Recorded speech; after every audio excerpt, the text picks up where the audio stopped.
Thank you very much for coming. I will switch to English because we have our English-speaking guests today. I would like to thank Anita Eichinger, from the director of the Vienna Library and the responsible person for the Wiener Vorlesung, for the Vienna lectures. Thank you very, very much. This is our first cooperation, and thank you for inviting us to be part of the very famous Wiener Vorlesungen. And we are very, very happy to start this cooperation with two fabulous young women. I think it is also a signal that we wanted to send out that two brilliant young economists should have the center stage at the first Vienna Vorlesungen that we do together. So thank you very much, Rosie and Rosie, for accepting the invitation. And I hope you enjoy the evening. We are going to record the talk between the two ladies for W24, which is the Wiener City Channel. And once the recording stops, don't move, because then you're going to be invited to take part of the discussion. So having said this, I hope you have an enjoyable evening, a very interesting evening. And I also want to say thank you for this really lovely invitation. I didn't know I was inaugurating this event with Rosie, this cooperation, so it's an even bigger honor for me.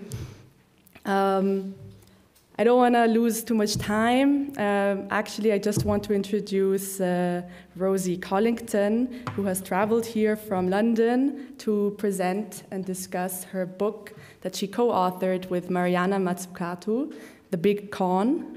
Rosie Collington is a political economist at the Institute for Innovation and Public Purpose at University College London. So thank you, Rosie, for making the trip over here. We're really excited to hear about your work, and I look forward to the discussion.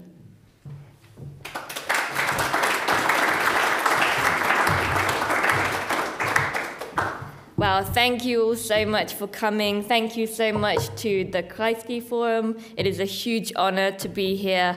As you can imagine, I've been a follower of Bruno Kreisky's work and life, and we've talked a little bit about that today. And also to the Vienna lectures. It's, again, amazing to be here.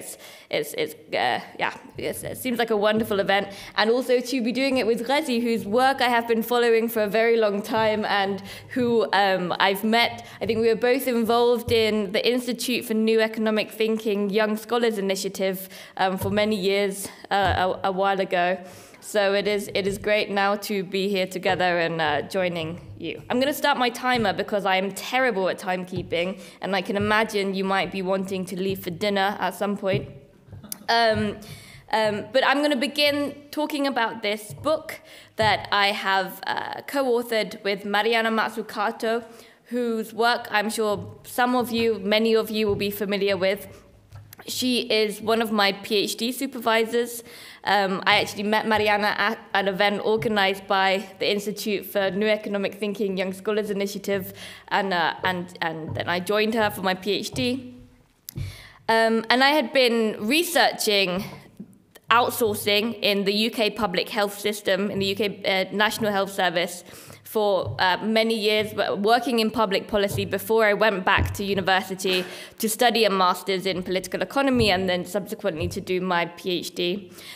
During that time when I was working in public policy in the UK, I also had the pleasure of working for one of the big four accounting consultancies that we discuss in the book. I'm not going to name them here, but it was this experience that got me really interested in the role that this sector plays in our economies. Because the team that I was working with, and actually one question that I always like to ask, because it varies so much from discussion to discussion, are there any consultants in the room? Yeah, hey, great, nice to meet you. Are there any students who are interested in becoming consultants?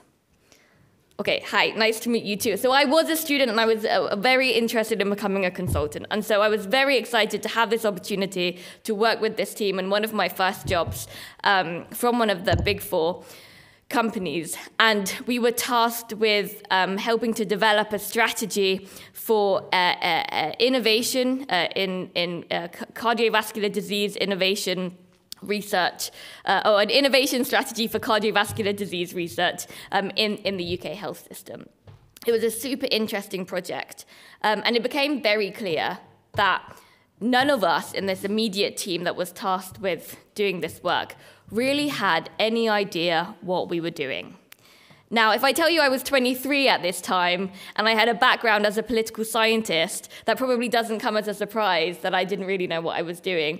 It's probably more surprising, though, that this team of otherwise completely brilliant, super intelligent, high-flying, young women who I was in a team with doing this project with also had no idea what they were doing. That was a big surprise to me, because that's not what I imagined this sector to be like. Now, of course, one example, one experience is not necessarily representative of the wider sector, right? But it stayed with me. And so when I went back to university, when I started researching how governments try to develop capabilities to get stuff done, what role outsourcing and these reforms that we have in different public sector configurations, different public sector ministries, what role these different structures play in the ability to implement or realize or deliver public policy, I became more interested, because some studies were emerging that showed, for example, in the NHS, that the increased use of management consultants in the NHS in the United Kingdom had not led to an increase in in productivity, which is kind of the main reason why they are often contracted, or why one of the reasons that we're told they are contracted, and had not, or in some cases, had even undermined the effectiveness of the organizations and had ended up costing a lot of money. So this was while I was doing my studies. And I was doing lots of this research, and Mariana, if you're familiar with her work over many years, you'll know that she's also been researching and writing about the state and the role of government, both historically and today, and the ways that governments are structured, and the different ways that these might affect the ability of governments to deliver their missions or their goals, the things that they want to do, the things that citizens want them to do. And then the pandemic hit while I was starting my PhD. And all of a sudden, these companies that I had been researching since I had worked for one of them, and that I was planning to continue researching as part of my PhD, these companies that Mariana had also been writing about when she wrote about mission economy, when she wrote the book Mission Economy, she wrote about outsourcing in the National Health Service as well. All of a sudden, in the UK and in many other countries across Europe, these companies were on the front pages of national newspapers, both tabloids, but also, some more respectable newspapers across Europe, for the extent of outsourcing that governments had used them for. And the huge contracts, the huge sum of money that had been handed over to them in the process of developing and delivering services in response to the COVID-19 pandemic.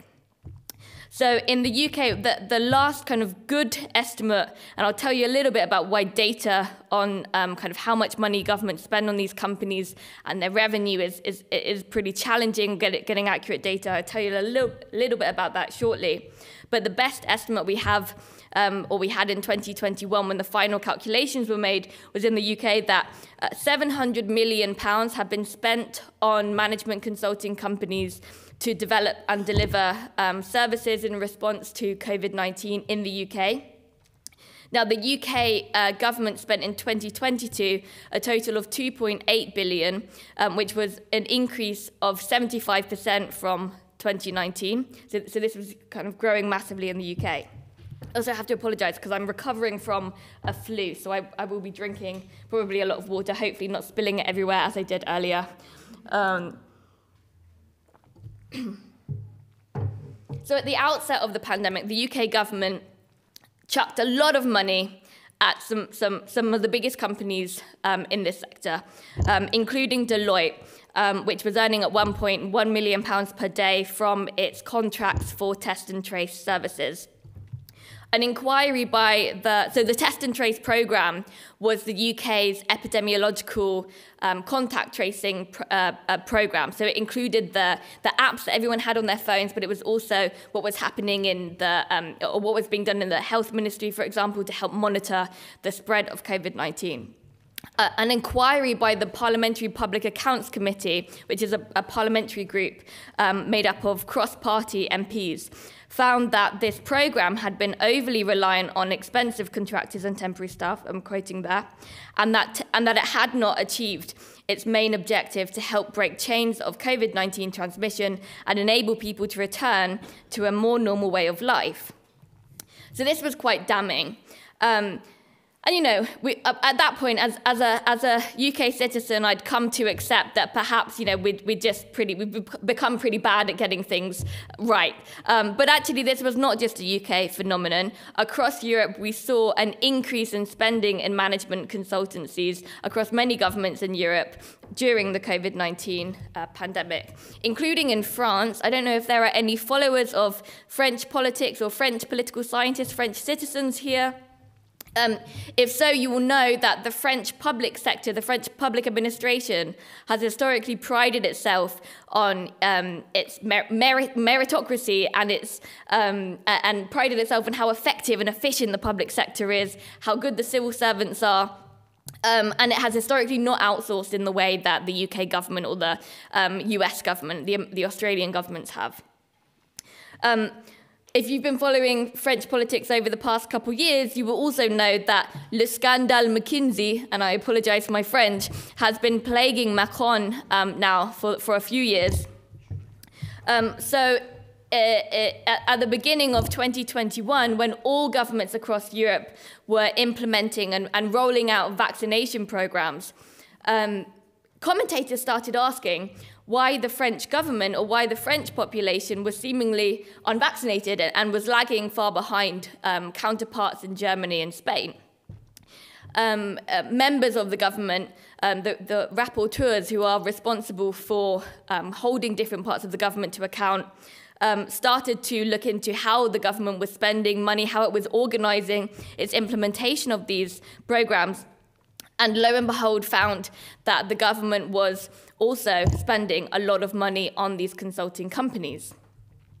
In March 22, the French Senate released a report following a very long inquiry that found that central government ministries in France had spent almost 900 million euros on consulting fees in 2021, which was double what had been spent in 2018.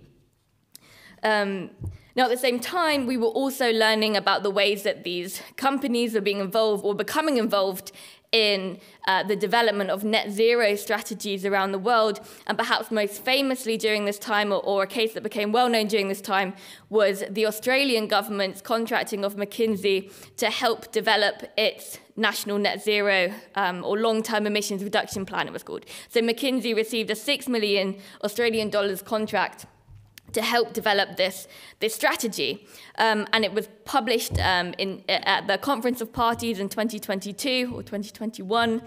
And it was subsequently found, commentators and climate analysts subsequently found that it was full of holes. The strategy would not get Australia to net zero, even if it was fully implemented by 2050, which was Australia's own deadline.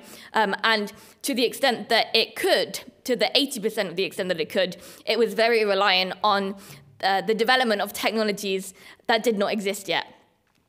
So it was actually of a kind of indexing, of a ranking of 60 different climate strategies. This net zero plan was ranked 60th out of 60. So all of this is to say that the list of scandals that we started to find out about in 2020 and 2021 started to get quite long. There are others that we talk about in the book. Again, apologies, I have to have a bit more water. There are others that we talk about in the book. And I can also point you to some other excellent works of investigative journalism that came out during the process of writing the book, and books that came out around the same time ours did as well, that detail some of these scandals. Including the state capture scandal in South Africa, which readers of the Financial Times and other newspapers will certainly be familiar with. I won't go into too much detail here. Or the role that McKinsey played in the restructuring of debt in Puerto Rico, for example. But we wanted to delve beneath the surface. As an economist and a political economist, we wanted to try to understand what, if anything, do these scandals, do these kind of headline-grabbing cases tell us about transformations in the economy and this so-called crisis of capitalism that we're hearing so much about. So we began this research project, or we continued this research project, and this research that we've been doing over some years, with 5 questions. 1, why do so many governments outsource critical activities to consulting companies? Why has the market for consulting companies grown so much in recent decades? 3, what do consultants do? And what role does the consulting industry play in the economy overall? 4, why do so many well-meaning and smart graduates choose to work for these companies? And that sounds like a silly question, but actually looking at why people want to work for a sector and what drives them and how that company presents itself to groups of people who it could recruit is very telling, as we discovered and wrote about in the book. And finally, what might all of this tell us, if anything, about contemporary capitalism? So I'll just tell you a little bit more. I've been talking about these companies so far in very kind of abstract terms, so I'll just tell you a little bit about the companies that we focus on in the book. We use the term the consulting industry. It's on the cover, and we use it throughout the book. But as we also detail, defining this sector is very challenging because there is no agreed upon, no regulated definition of consultant or consulting company. You can all go home today. Those of you who are not consultants, you are also welcome to go home today and update your LinkedIn bio to say that you are a consultant, and no one will tell you off. You are very welcome to do that. So we focus in the book on what are called the Big 3 and the Big 4. The Big 3 are companies that are sometimes referred to as strategy consulting companies, and that's McKinsey, Boston Consulting Group, and Bain & Company. And the Big 4 are companies that you might know as accounting firms, so that's KPMG, PwC, Ernst & Young, and Deloitte. But actually, they make most of their money from advisory services. Auditing continues to be, and has been since the 1990s, a very low margin kind of service area for these companies. So they are, we call them accounting consultancies in the book because we should understand them as consultancies first and foremost. These companies have various different origins that we talk about in the book.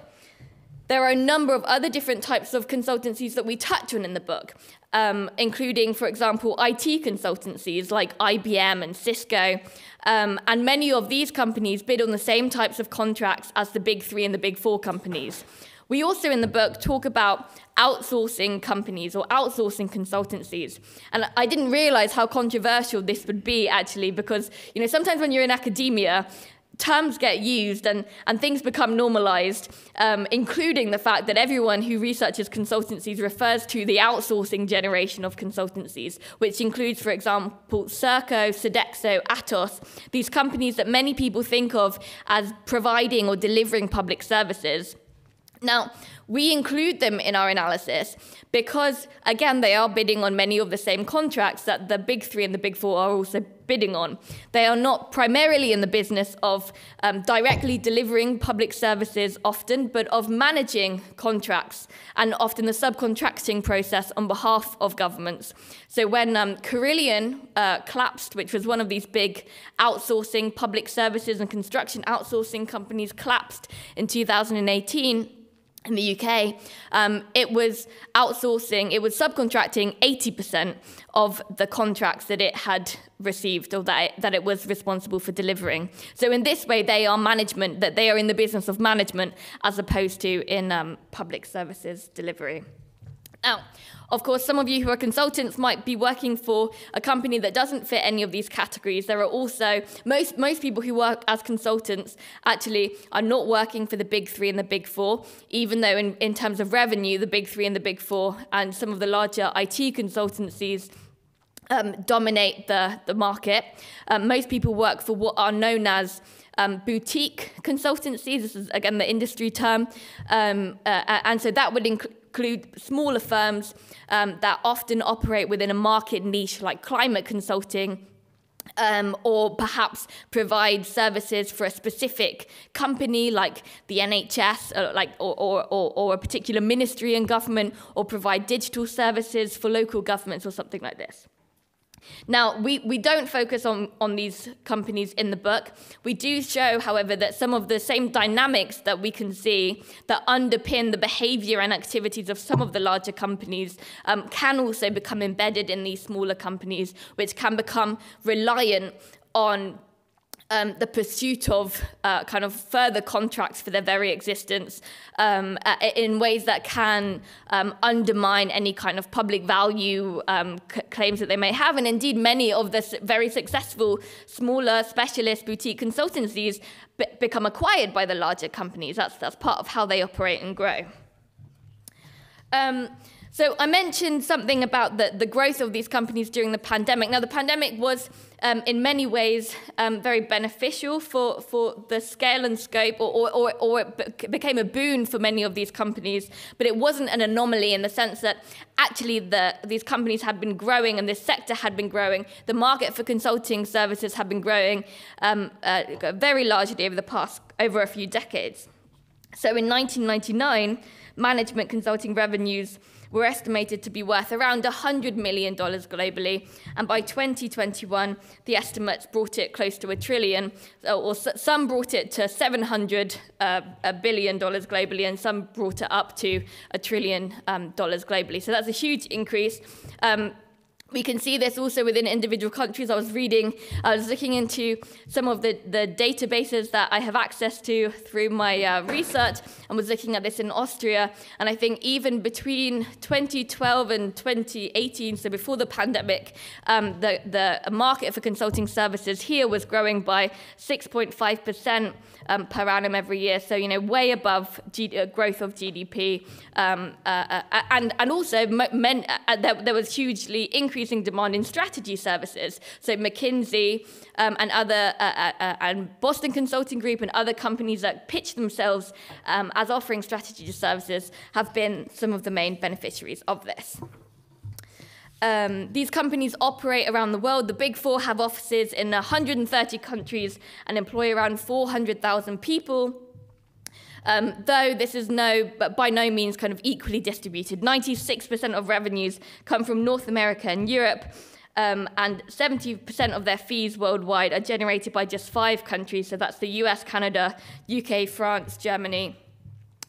Though, again, as I said, the fastest growing, or another thing to mention is that the fastest growing markets are in Africa and Asia, or in developing countries in these areas. Now, I touched upon the fact that finding accurate information or getting access to accurate information about these companies is very difficult. And certainly for me, I've spent a lot of my kind of research career studying companies and using firm-level data. And getting access to good, accurate firm-level data on these companies is very challenging for the simple reason that they are private companies. They're not publicly traded companies like pharmaceutical companies, which I've researched before, or big tech companies that you might hear about. And this means that they are not legally mandated to disclose the kind of information that we can get access about. And so even with the most expensive databases that University College London can get access to, I'm unfortunately unable to give you completely accurate figures about the scale of revenues in different areas. It's all based on kind of best guesses often, or information that's come from the companies themselves, which they don't need to disclose accurately. So what I'll do now, because I'm assuming that everyone has read the book, but just to refresh your memories, I'm going to just do a whistle-stop tour of some of the kind of core themes of the book, so that we're prepared for the discussion that we have with Rosie imminently. So we spend a couple chapters of the book exploring the origins of this sector, which is fascinating, and we point to some great works by business historians and other people who have researched the history of the consulting industry and its development and its growth in the post-war years in North America and Europe, with the emergence of welfare states and the Second World War itself, which particularly in government, created demand for people who had or were perceived as having logistics expertise and knowledge that existed in business. And then as the multi-divisional firms spread across Europe, again, demand for knowledge or insights about different markets came from these companies, and the consulting industry and a few firms in particular, including McKinsey and Company, positioned themselves well in order to be able to fill these markets. We do look in the book, we focus in the book, and it's not surprising given our kind of research background and Mariana's research background. We focus in the book on the role of these companies in governments. And one of the things that we look at is this argument that we see in academic research, and which might be quite intuitive to those of you who've been following politics and political economy over some decades, which is that the growth of these companies and their entrenchment in governments really can be dated back to governments that we might describe as neoliberal, or having introduced neoliberal reforms. So in the UK, that would include Margaret Thatcher. Now, we find in the book, one of the things that we show is that during the Thatcher years, government spending on consulting did increase massively. So at the beginning of Thatcher's tenure, around in 1979, around £6 million was spent by the UK government on consulting services. And by the end of her tenure, that had increased to £246 million. We found similar statistics for the US, Canada, Australia, again, during their periods of economic reforms that included privatization and the introduction of competitive tendering into public services. Now, why was this? This was, in many ways because the thing that these governments were looking for was introducing ideas and ways of implementing, ways of doing things, delivering things that were taking inspiration from business, and it was viewed that these companies were the best place to be able to help them deliver on these things, to help them privatize companies that had previously been in public hands, including the UK railways, including also, state-owned enterprises in countries outside of Europe. We discuss in the book, for example, the role that many of these companies played in the privatization of banks in Mexico, or in the implementation of structural adjustment reforms in places such as Guinea-Bissau and Nigeria. So it's really not surprising, but a central argument that we do also make in the book is that they became entrenched, the role of these companies became entrenched, not really during this kind of neoliberal period within different countries, but actually in the period that came after, which has come to be known as the Third Way. So we had, for example, Tony Blair in the UK and Bill Clinton in the United States. And these were politicians who offered a very different vision of what the role of the state was in the economy, right? So they challenged the neoliberal politicians in terms of their vision. They said, hang on a second, the role of the state is not to get out of the way, but actually it has an important role to play in determining what direction society should be moving towards, where production should be going, what values we have as an economy. But the role of the state should not be to produce these things if it is cheaper and more effective and efficient to do it in the private sector. So this was captured in this mantra that government should steer but not row.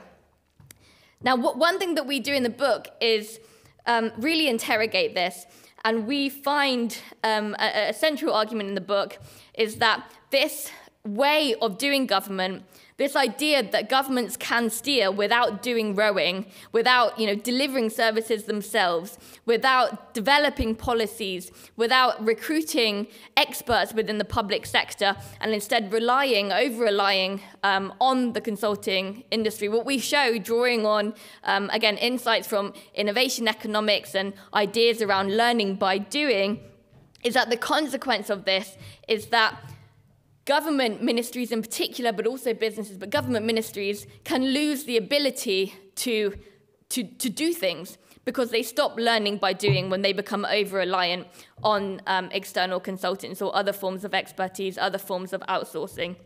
So we argue that actually this form of government that is captured in the mantra of steering but not rowing is at the heart of what a conservative peer described as the infantilization of the British public sector during the pandemic. And this was a conservative peer, Lord Theodore Agnew.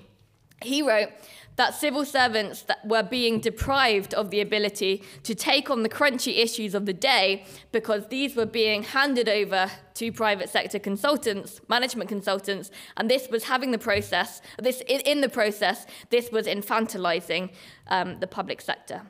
So we interrogate that argument. We provide kind of evidence from also, again, innovation economics and studies of firms that show that, you know, if a company outsources at scale and scope, and if it outsources its ability, it loses the ability to learn endogenously. So it loses the ability to learn how to do things itself. We also, in the book, look at some of the consequences of this, of an over-reliance or a use of consultancies at scale and scope for democracy and accountability. And I won't spend too much time talking about this now because, as I knew it would happen, I'm running out of time. But these are serious issues, particularly in climate consulting, for example, where it has been pointed out that many of these large companies that are advising governments on how to achieve net zero are also simultaneously working for companies that are central or are the main emitters in our economies. And for example, in Australia, regardless of whether there was a genuine conflict of interest in the advice that McKinsey was giving to the Australian government when it was doing the analysis underpinning this long-term emissions reduction plan, commentators started pointing out the fact that, hang on a second, McKinsey has also been advising 43 of the 100 biggest polluters. Could this be an issue for the type of advice that it's giving to governments? This is, of course, not just an issue, a potential issue in government, but also in business as well.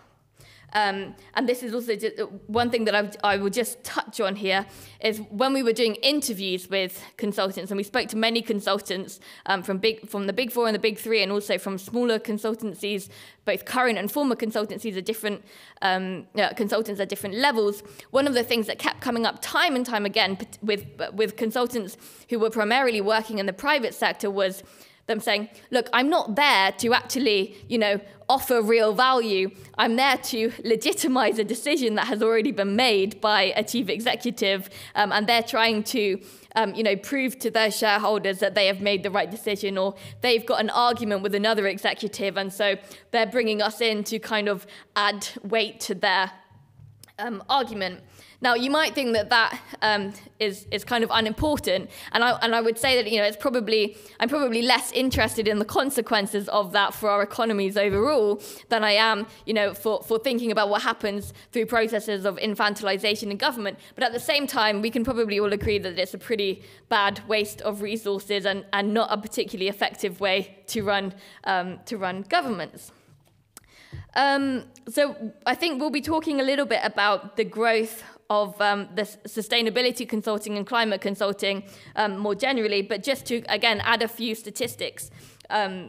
Because we weren't originally going to write a chapter about climate and sustainability consulting, not because we didn't think it was important, but simply because we didn't know how big it had become. And it was during the course of doing research on the sector, particularly when we were doing analysis of the recruitment materials that these companies were doing, where they were promising graduates, you will be at the forefront of the green transition if you join our company. You will be an ESG consultant, which is if you don't know what ESG means, you're very lucky. A type of framework that is used by businesses to, in theory, hold themselves to account or by markets to hold themselves to account to deliver on emissions reduction goals and kind of gender equality goals. The problem with it, I wasn't going to talk about it now, but I will. If I start, I won't stop. But the problem with this kind of form of doing governance within companies is that it's premised on quite a narrow form of economics, right? This idea that if we all have the right type of information about all of these different companies, then consumption will be more responsible because people want to save the planet. It's in everyone's interest. Investors will invest more responsibly because investors don't want to invest in companies that are not doing anything to reduce their emissions, or that have no women on the board or whatever. But the problem with this kind of mode of doing governance, disclosure of emissions can be a very good thing, right? And I think it is a very good thing. I think it's necessary for the green transition. We need to know what companies are doing and how much they're emitting our governments. But the problem with how this has been done is that there has been no standardization of these frameworks, right? So in 2019, one estimate was that there were 700 different ESG frameworks in play in the UK. Now, if the premise of an ESG kind of mode of governance is that we're supposed to be able to compare between different companies, and you have 700 different frameworks in play, you simply cannot compare between the companies because there's no standardization. Now, we talk about this in the book because the big three and the big four, particularly the big four, have been among the most prolific developers and promoters of these frameworks. And the big question that we ask, and I hope we'll talk about in a minute, is why is it now that we have seen a huge proliferation of various forms of self-regulation, including of ESG frameworks within the sector? Why has the market for climate consulting grown so massively? We say $8 billion US dollars in the book, but a more recent statistic or more recent figure that we think is more accurate that I found with another colleague is $45 billion US dollars globally annually. Why is it now? Why was it in only 2021, given that there has been scientific consensus on the climate crisis? That many of these companies are establishing their sustainability division. So McKinsey established this, McKinsey Sustainability, BCG established the Centre for Climate Action. Why is it now that they're acquiring smaller specialist climate and sustainability consultancies at scale and scope? Why is it now that the Conference of Parties of the UNFCCC had its first consulting partner? So the conclusion that we come to is that it is because we are now at this time of likely systemic action by governments, where governments are likely to be adopting more stringent regulations, that we are seeing increasing demand from companies that has become a source of resistance to this increased direct regulation by governments. And there are many precedents for this that we see in the consulting industry that we also talk about in the book. So I haven't really talked about the solutions that we also propose, and hopefully we can talk a bit more about them in the Q&A, but very, very quickly, I'll just run through them, starting with the kind of easy one, which is that certainly within governments, we need to increase transparency of who governments are working with and how. This is probably also true in businesses, and we need to demystify the ways that consultancies are used in our economies and why they're used. We need to improve our forms of procurement. So in government, we need better ways, or we often need better ways, we need more accurate ways of knowing who we are working with. Civil servants need to be capable to make assessments about the kinds of claims that are being made in tenders. So the big companies have whole divisions dedicated to bidding on contracts, and that can distort the market for tenders. And there are ways of developing contracts that more kind of accurately or more effectively embed learning within contracts to ensure that the knowledge that is developed through delivering a contract when government needs to use a third party is then brought back into the public sector. We also argue that fundamentally all of this requires more investment in public sector capabilities. So this is not a case of governments necessarily spending more. We know that actually, as we've documented in the book, governments are often wasting money when they are spending money on consultancy. So it's not, big government versus small government, which has been brought up so much whenever I'm when we've been talking to actors in the United States about this book. They're just like, oh, you're communists and you just want big government. And frankly, that's not accurate. And what we need is better government, right? There is huge money being wasted. We just need to spend it better. And this can happen through, for example, developing in-house public sector consultancies. We know this is working in some places. It also requires investing in capabilities within ministries and ensuring that public sector jobs are good and people want to stay there. The big picture challenge is fundamentally we need to transform how we think about the role of government in the economy. We need a government that rows so that it's able to steer, so that it's able to do things like guide our economies out of the climate crisis and towards a type of economy that works in the interests of the people that governments are representing. Thank you.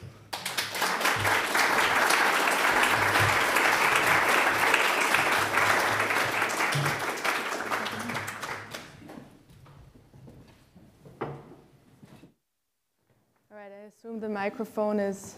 Yeah.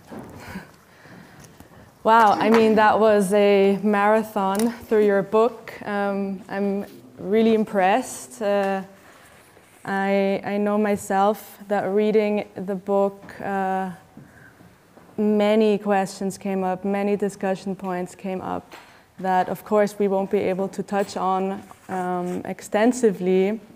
I'm glad you brought up a lot of the sustainability angle.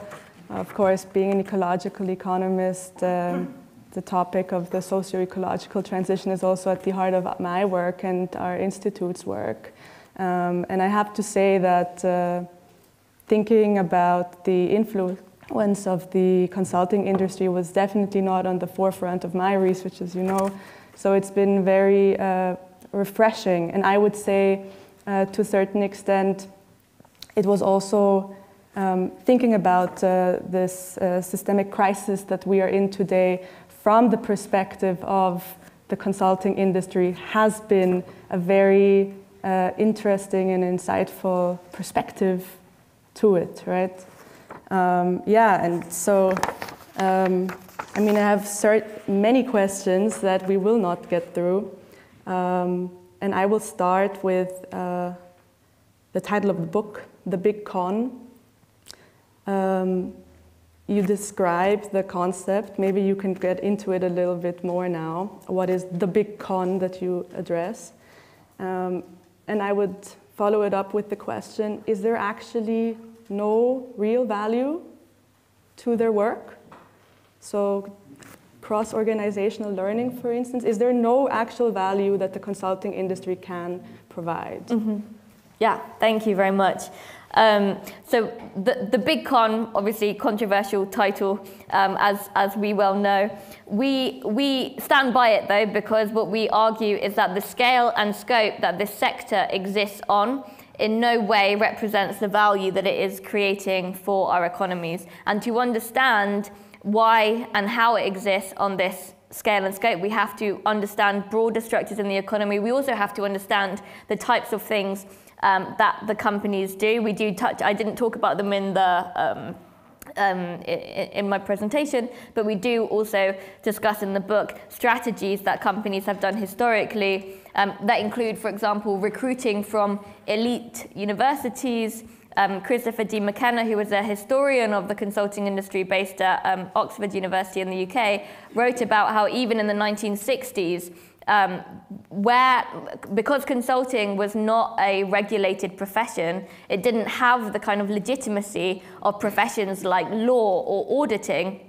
And so in order to create the legitimation, or in order to legitimate the profession, the companies adopted a strategy of recruiting, for example, Baker scholars, who were the top 0.5% of students at Harvard Business School, of recruiting from Oxford University.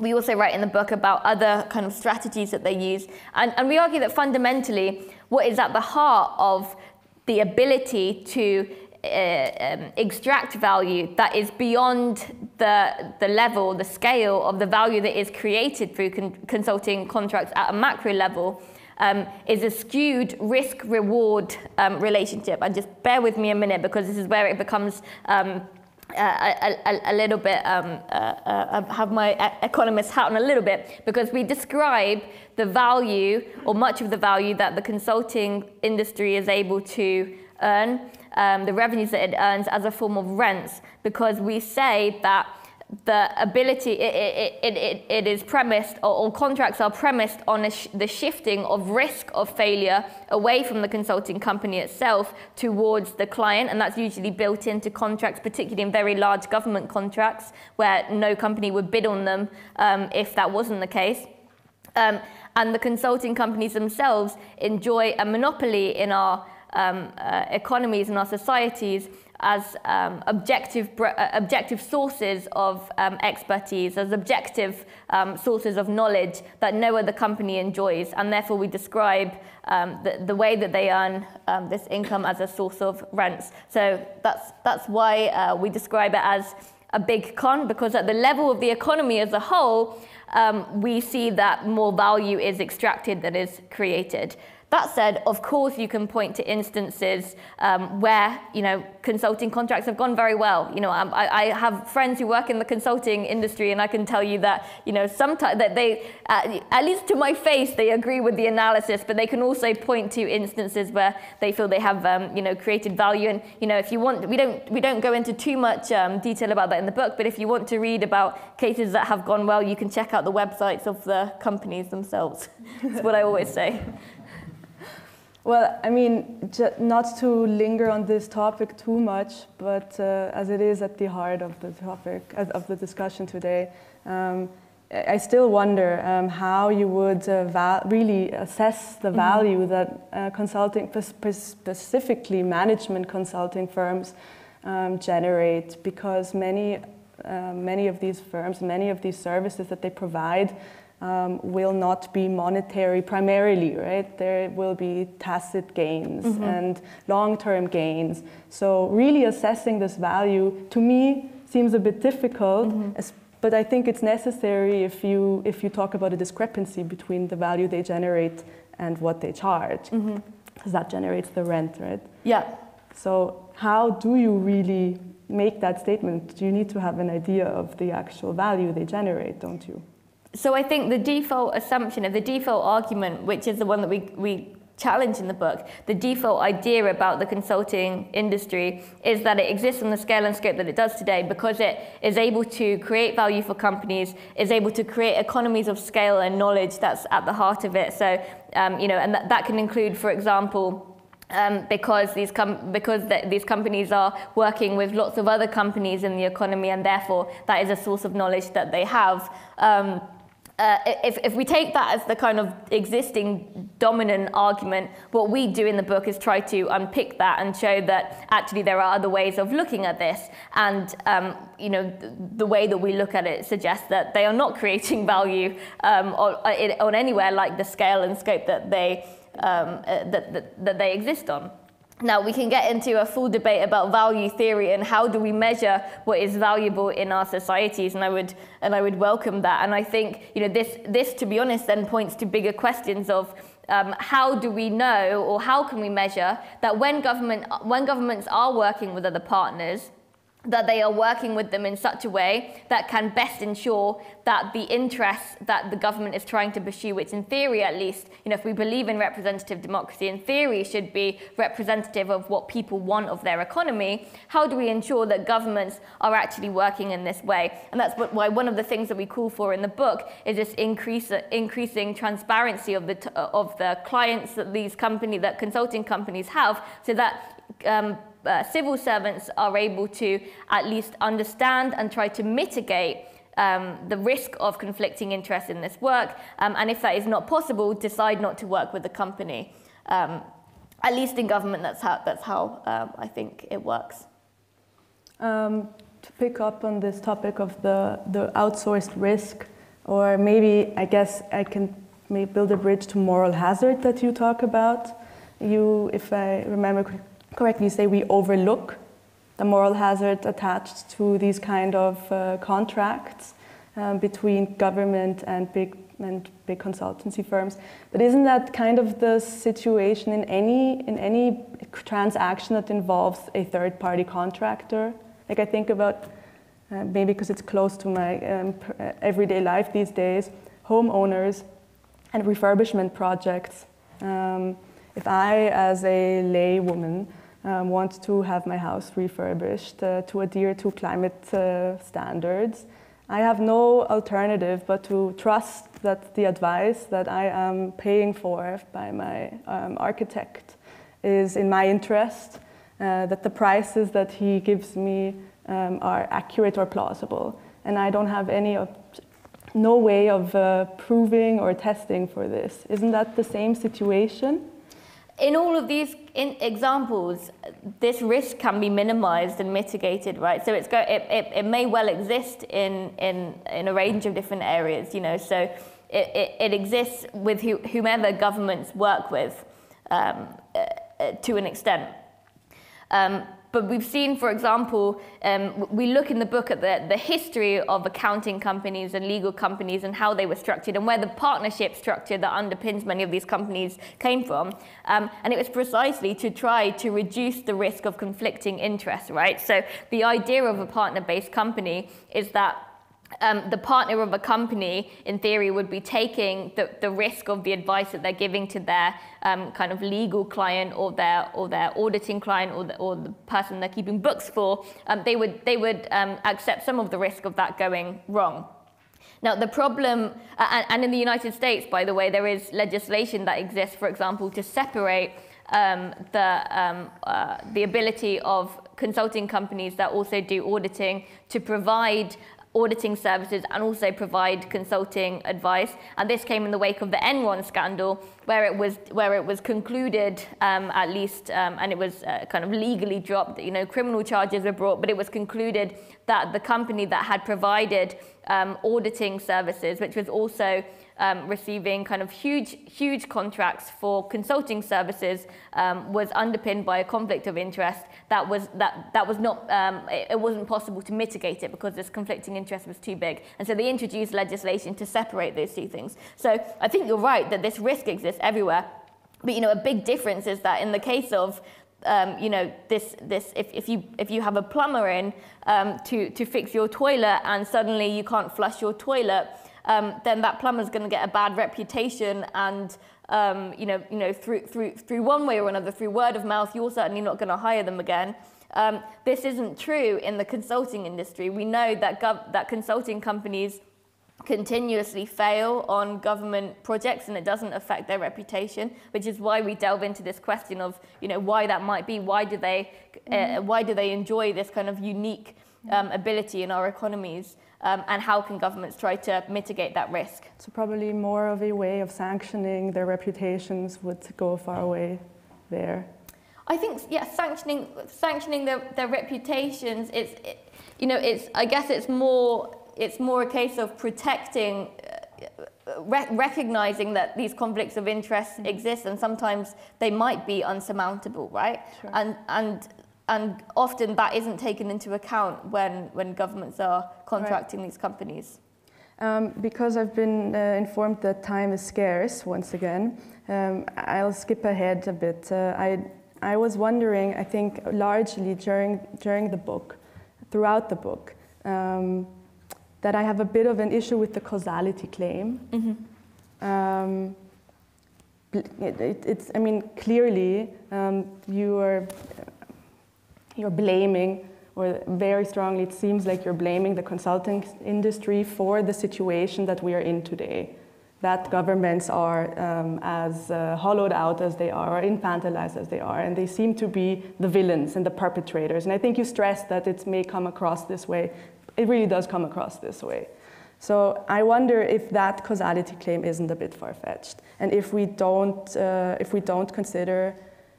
shouldn't consider that capitalists and firm owners and managers would have looked for cost-saving and productivity-enhancing measures even without consultancy firms.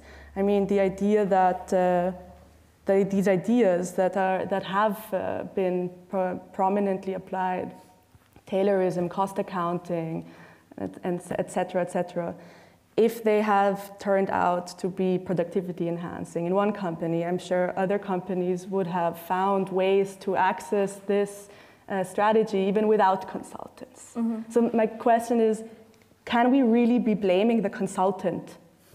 Or isn't the blame to be found more on a capitalist systemic level? Yeah, certainly it can. I think we do argue that. You know, I would disagree with you know, your interpretation. Obviously, that's very easy to say when you've written the book. I mean, we do say in the book that the big con is about a relationship fundamentally, and this is what it's a book about the political economy of the consulting industry. What we say about the function that the sector has played, you know, we write throughout the book that the consulting industry has ridden the waves of capitalism. It has grown, and it has simultaneously enabled and also helped to entrench and promote forms of capitalism that have been extractive, mm-hmm. Including, you know, the shift towards shareholder value orientation within companies that has led to chronic underinvestment in, you know, firms, as you know, that are technologically or historically were technologically innovative. And other forms of governance and other structures in our economy that are widely criticized. I think we were interested in the sector in particular, not because we felt that it had a kind of a more significant role than, for example, you know, asset management companies, right, which I think we can agree have been playing an increasingly structural, systemic role in our economies. But they've also received a lot of attention and a lot of critique from the academic community over the past few years. We felt that the role of the consulting industry in these transformations in capitalism and in our economies had not received the type of attention that these other companies had done. I agree. That's why I also found it very refreshing, like I said in the opening statement. I would even go as far as to pinpoint the role of the consulting industry as a kind of apostles or messengers, or I've read the term evangelists of these neoliberal or new public management ideas. But they don't come up with these ideas themselves. They sometimes do. They might, sure, I can't speak for all firms, but let's say that a lot of these ideas stem from other thinkers, and very prominently, of course, economics and business school faculties. You know? So the question is rather, shouldn't we also be looking at what is being taught at in universities? You yourself are a heterodox economist, I would say, so you know what is being taught at these institutes and how difficult it is to break convention, break paradigms in these schools, right? But shouldn't we be also targeting them more than we are in your, like, personally, I would have said not, they haven't really been subject enough in your book. Yeah, I mean, I agree. I think they should be interrogated. I would also say, though, you know, the management consulting, and you know, if we talk about the promotion of ideas and the spread of ideas, academia has been, you know, sometimes I think within academia we can pay or we can exaggerate the extent to which economic ideas within the walls of the university are the biggest problem in our economies, right? Because actually, you know, the consulting industry throughout the 70s, 80s, and 90s was publishing more business, more economics books that were read by mass audiences than than academia, right? So the best-selling management books of all time were written by management consultants from McKinsey. So I disagree with this. You know, I certainly think that curricula, what is taught in universities, how we understand economics, is critical in and has been a critical force in shaping our economies and our understanding of our economies, but it is by no means not the only one. And I think we've just wanted to highlight another critical way that they have been shaped, and I would say, arguably more important. Well, it's interesting. You actually have a whole section dedicated to this topic of quasi-academia, right? You call it. It would probably, be interesting to scrutinize this a bit more. Like you said, there's a vast volume of literature coming from these quasi-academic institutions, from McKinsey, etc. But as opposed to really academic work, they're not being screened, right? Yes, yeah, they're not. It's not peer-reviewed, yeah. At all. No. So what is really effectively happening is that experiential knowledge, tacit knowledge, is being kind of framed to be academic. Mm-hmm. Yeah, I think some of it. So actually, I will correct myself, because some McKinsey Global Institute papers will have begun as academic peer-reviewed journal articles, for example. They also fund academic research. So this is something that, when you finish a book, you always think of, oh, I wish we'd written more about this. So one thing that I wish that we'd touched a little bit more on is the links between academics and academics, not just universities and academia, but academics who are brought in to work in consultancies, for example, and help to create this. And we do talk about, as you say, these quasi-academic institutions. So there's Deloitte University, which is not a university. It's a campus where people who work for Deloitte can kind of go and get some in-house qualifications. There's also Capgemini University and other institutions, and McKinsey Global Institute, which again is I guess epitomizes some of these challenges, because it does produce super interesting and valuable work. If you study markets, you probably will be using these reports or coming across them, but they play a different function. They play another function on top of this, right? Which is creating the perception that these are serious academic institutions when they're not. Yeah. So I've been informed that time is basically up. I'm afraid. I'm very sad. There's so much more to touch on to.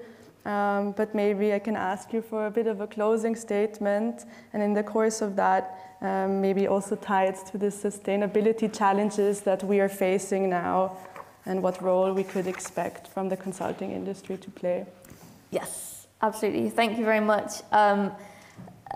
Closing statement. So I think when we wrote this chapter on the climate and sustainability consulting, one thing that I will close on is, governments mostly do not know what they're doing when it comes to coordinating green transition. So my own kind of PhD and academic research is looking at how governments are trying to develop these capabilities for governing, for coordinating these systemic changes that are now mandated in legislation. This presents a challenge, because if governments don't know how to do something, then they need to work with other people in order to be able to do it, right? So it raises challenges around raises the question of how do governments work with other actors in this systemically important challenge in order to develop this kind of governing capability, these competences, in ways that mean that these kind of endogenous learning processes are then developed within governments themselves. That means that they do need to work with consultants. We conclude the book by arguing that we probably need to expand our definition of what a consultant actually is, so that governments, when they are facing challenges, are not just automatically thinking, well, I'll go to one of the big three or the big four, but are looking then also to, and I do not work as a consultant, this isn't a plug, but they are concluding, but they are working with experts who have genuine knowledge, have genuine expertise, that are then able to help them develop these capabilities internally. Yeah. Great. Well, I guess I can just hope that the few hands that were raised before about pursuing a career in the consulting industry may reconsider and consider a job in the public services instead. Thank you so much for your attention. I'd like to thank again, I think, the audience that's watching or going to be watching this on TV. Rosie, thank you so much. And with that... Thank you.